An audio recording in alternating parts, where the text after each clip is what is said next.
আমদানিতে শুল্কমুক্ত সুবিধা দেওয়ায় বাজারে নতুন পেঁয়াজ এসেছে। স্বস্তি ফিরতে শুরু করেছে পেঁয়াজের বাজারে। খুচরা বাজারে প্রকারভেদে দেশি বিদেশি কেজি প্রতি পেঁয়াজ বিক্রি হচ্ছে ৫৫ থেকে ৯০ টাকায়। দেশি পেঁয়াজ ৭০ থেকে ৮০ টাকা, তবে পাবনার স্পেশাল পেঁয়াজ কেজি প্রতি ৮৫ থেকে ৯০ টাকা, নতুন মুড়ি কাটা পেঁয়াজ ৫৫ থেকে ৬০ টাকা এবং ভারতীয় পেঁয়াজ ৬৫ থেকে ৭০ টাকা। অন্যদিকে বাজারে বড় রসুন বিক্রি হচ্ছে কেজি প্রতি ২৪০ থেকে ২৬০ টাকায়।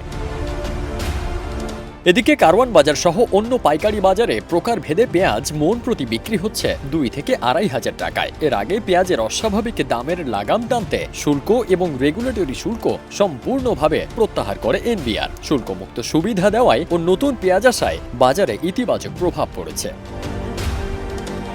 পেঁয়াজের দাম সম্পর্কে জানতে চাইলে এক ব্যবসায়ী বলেন, ভারত থেকে পেঁয়াজ আসতে শুরু করেছে, অন্যদিকে নতুন পেঁয়াজ বাজারে আসতে শুরু করেছে, ফলে দামও কমেছে।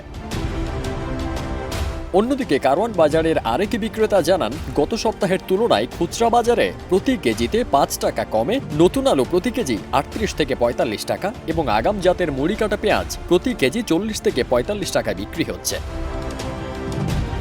ফারদিন সানি, দেশ রূপান্তর।